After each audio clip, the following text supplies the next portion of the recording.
ஆடு மாடுகளுக்கு வாக்குரிமை கொடுக்க வேண்டும் என்று சீமான் பேசியிருக்கிறார். உங்க கருத்து என்ன? அந்த ஆடு மாடு தான் அவர் வந்து ஓட்டு போட போகுது. ஓட்டு எலெக்ஷன் அன்னைக்கு பார்த்துக்கலாம். ஆடு பேசுதா இல்லை மாடு பேசுதான். ஆடு மாடுக்கு எப்படிங்க வாக்குரிமை ஆடு மாடுகளுக்கு வாக்குரிமை கொடுத்தால் நல்ல தலைவர்களை தேர்ந்தெடுப்பார்கள் அப்படின்னு.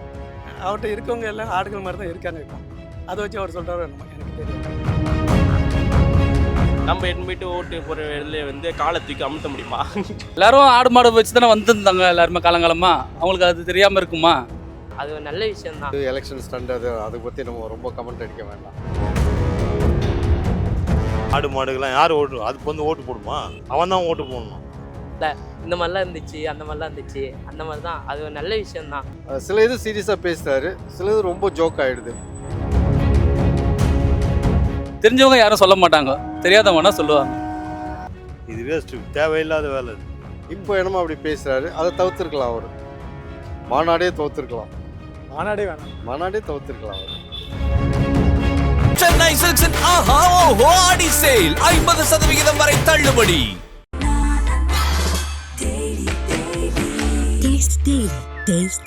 அறுவை சிகிச்சையில் கத்தை என்பது வரலாறு, ரோபோட்டிக் சர்ஜரி என்பது இன்றைய கூறு. தங்கம் புற்றுநோய் சிகிச்சை மையம், நாமக்கல் மற்றும் கான்பூர்.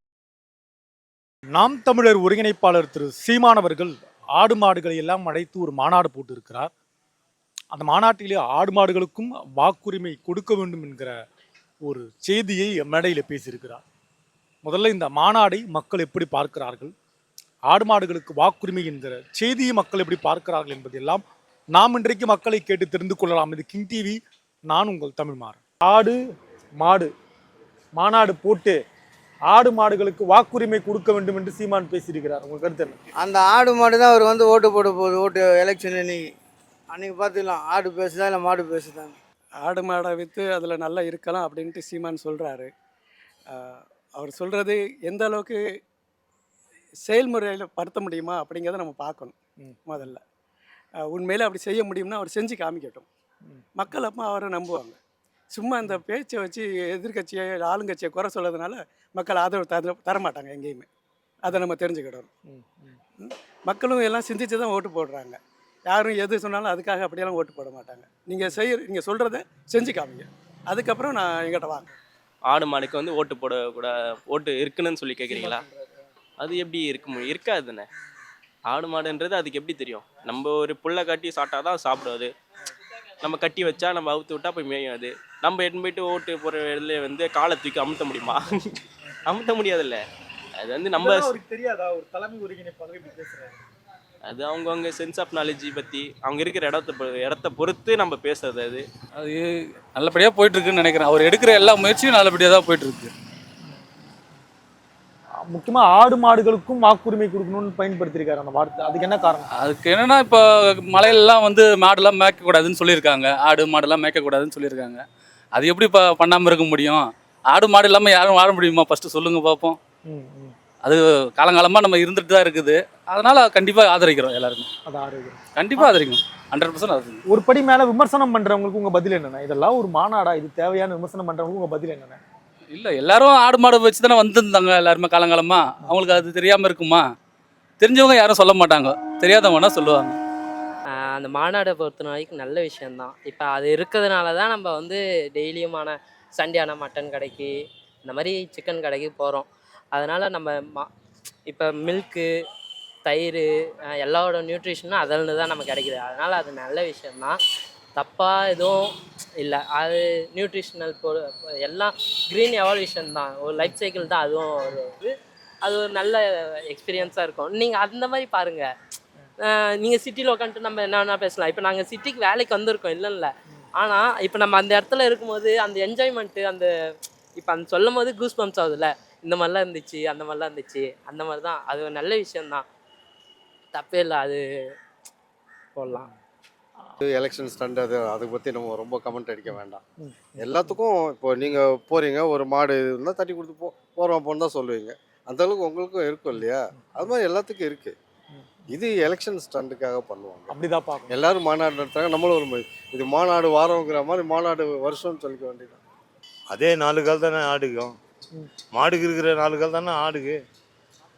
மாடுக்கு மட்டும் மாநாடு போட்டு ஆடை கவனம் விட்டாரு. எதனால்? அது எதனால்? இது ரொம்ப இது ஏன்னா மாநாடு அதுக்கெல்லாம் மாநாடு போட தேவையில்லை உண்மையில். அதுங்க வேலையை ஒழுங்காக செய்ய விட மாட்டேன்றாங்க. அவ்வளோதான், அது ஒன்று. அவர் மாநாடு போடுறாரு இல்லைண்ணே, அது என்ன காரணம்? ஏதோ ஒரு காரணம் இல்லாமல் இருக்காது இந்த நேரத்தில். காரணம் வந்து என்ன சொல்ல முடியாது. ஏதாவது மாடு இறக்குறாங்க ஆடு இறக்குறாங்கன்னு சொல்லிட்டு மாநாடு அது போடுறது ஒன்று. ஆடு மாடுக்கெல்லாம் வாக்குரிமை கொடுக்கணும்னு இருக்காரு ஓட்டு போடுறதுக்கு, அதை எப்படி பார்க்குறீங்க? அது நடைமுறைக்கு வராது, சாத்தியம் இல்லை. ஆடு மாடுக்கெல்லாம் யார் ஓட்டு, அது வந்து ஓட்டு போடுமா? போடாது. அது வந்து அவங்க சொந்தக்காரன் தான் எடுத்து வந்து ஓட்டு போடணும், அவன் தான் ஓட்டு போடணும். ஆட்டுக்கு சொந்தக்காரன் மாட்டுக்கு சொந்தக்காரன் தான் போய் அங்கே ஓட்டு போட முடியும், மாடு போய் போடாது. அது எப்படி ஒன்றுமே சாத்தியமாக ஆகாது அதெல்லாம். அது நடைமுறைக்கு ஒத்து வராது. ஏதோ அவர் பாட்டுன்னு ஏதோ பேசி போகிறாரு, நடக்கிறது நடக்கட்டும் தான் போகணும். ஆனால் இது தெரிஞ்சு உங்களுக்கு தெரியுது அவர் ஒரு கட்சிக்கு தலைவர் பொறுப்பாக இருக்காரு, அவர் இது இப்படி பேசுகிறாரு. இப்போ பாருங்க, இங்கே 2 பேரும் சண்டை போட்டுக்கிறாங்க. இவங்கள இவர் போகிறாரு, இவர் ஒரு மாநாடு அவர் ஒரு மாநாடு. இந்த மாநாடுக்கு அவர் மட்டும் வரமாட்டேன்றாரு, அந்த மாநாடுக்கு அவரும் வரமாட்டேன்றாரு. இது கட்சியை 2ஆக பிளவு பண்ணுறாங்க. அது மாதிரி தான் இது ஆகும். ரொம்ப மோசம். இதுக்கெல்லாம் மாநாடு தேவையில்லை. வரி உள்ளவர் தானே அவர், அறிவு உள்ளவர் தானே சீமா. எதுக்கு மாநாடு? இதுக்கு இத்தனை கட்சி தலைவருங்க எவ்வளோ, காமராஜர் இருந்தார், எல்லாரும் இருந்தாங்க. ஜல்லிக்கட்டு நடத்துறது தான் அவங்க இது பண்ணாங்க. மாநாடுக்கெல்லாம் போடல, அது மாடு ஆடுக்கெல்லாம். இது வேஸ்ட்டு, தேவையில்லாத வேலை இது. இது வந்து பார்த்தீங்கன்னா வந்து என்னால் வந்து நான் ஆதரிக்கிறேன் சீமானுக்கோசம். வாக்குரிமை எப்படி கொடுக்க முடியும்? 5 அறிவு 4 அறிவு உள்ள ஜீவனுக்கு எப்படி நம்ம வளர்க்க முடியும்? மோஸ்ட்லி நம்ம எதுக்கு வளர்க்குறதுன்னு பார்த்தீங்கன்னா பாலுக்கோசம் இறைச்சிக்கோசம் தான் நம்ம வளர்க்குறது. அது அதுக்கப்புறம் விவசாயத்துக்கோசம் வளர்க்குறது. அது நம்ம எப்படி வாக்கு போகிறதுக்கு உரிமை கொடுக்க முடியாது? வேணுன்னா உங்கள் வீட்டில் ஒரு 6 மெம்பருக்கு இருக்கிறாங்கன்னா 7ஆம் மெம்பராக நீங்கள் வச்சுக்கலாம், பெட் அனிமலா. வேற எதுவும் நீங்கள் பண்ண முடியாது. ஆடு மாடுகளுக்கெல்லாம் வாக்குரிமை கொடுக்கணும்னு இது பேசியிருக்காரு சீமான் அவர்கள். அது கொஞ்சம் இதாக தான் இருக்குது. இதுதான் ஆடு மாடுகளுக்கும் வாக்குரிமை கொடுக்கணும்னு பேசியிருக்காரு, ஒரு படி மேலே ஓட்டு போகிறதுக்கு. இது எனக்கு என் அறிவுக்கு இது எட்டலைங்க. இது என்ன சொல்கிறான்னு எனக்கு புரியலைங்க. ஆமாம், ஆடு மாடுக்கு எப்படிங்க வாக்குரிமை கொடுக்க முடியும்? ஆடு மாடுகளுக்கு வாக்குரிமை கொடுத்தா நல்ல தலைவர்களை தேர்ந்தெடுப்பார்கள் அப்படின்றாரு. அவர்கிட்ட இருக்கவங்க எல்லாம் ஆடுகள் மாதிரி தான் இருக்காங்க இப்போ. அதை வச்சு அவர் சொல்கிறாரோ என்னமோ எனக்கு தெரியலை. ஆனால் யோசிக்கிற மக்களுக்கு வாக்குரிமை இருக்கணும். அதனால தான் மாற்றங்கள் வரும், நல்ல ஒரு ஆட்சி அமைய முடியும். ஆடு மாடுகளுக்கு வாக்குரிமை கொடுக்கறது என்ன அடிப்படையில் அவர் பேசுகிறான்னு எனக்கு புரியலை. எல்லாருக்கும் எல்லாராலையும் அது இருக்கிற சுச்சுவேஷனுக்கு தகுந்த மாதிரி ஒருத்தவங்க பேசுவாங்க. ஒரு இடத்துல வேறு மாதிரி இருக்கும்போது அந்த இடத்துல என்ன பேசுகிறாங்களோ, சுற்றிக்கிற சமுதாயம் என்ன சொல்லுவோம் அதை பற்றி பேசுவாங்க. ஆனால் இதெல்லாம் கொஞ்சம் ஓவர் தான் இல்லையா?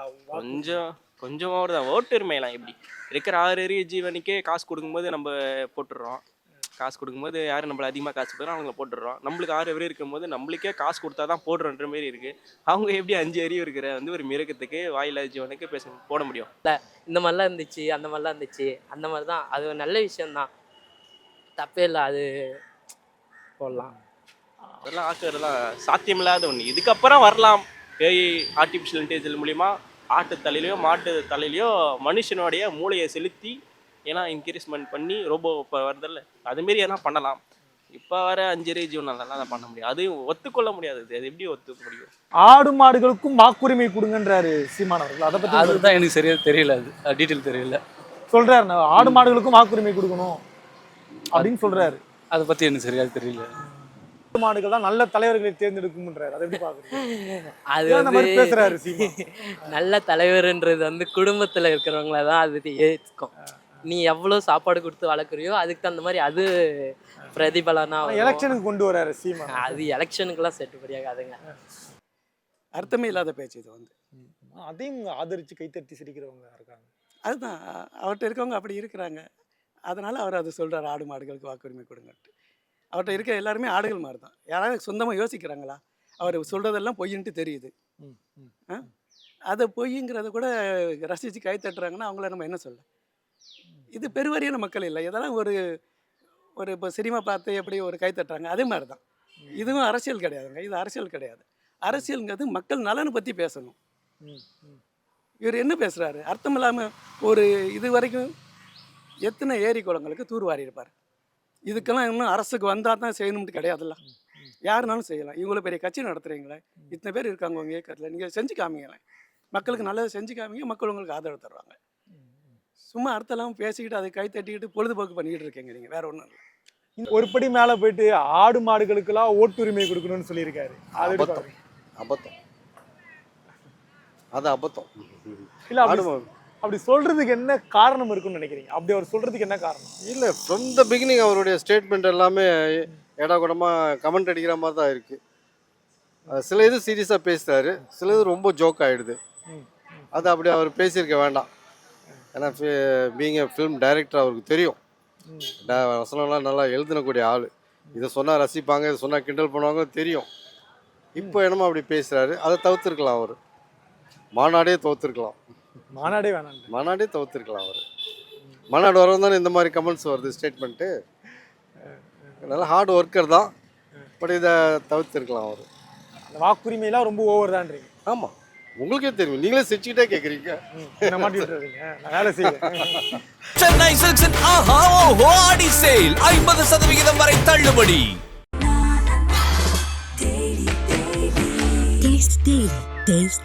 அறுவை சிகிச்சையில் கத்தை என்பது வரலாறு, ரோபோட்டிக் சர்ஜரி என்பது இன்றைய கூறு. தங்கம் புற்றுநோய் சிகிச்சை மையம், நாமக்கல் மற்றும் கான்பூர்.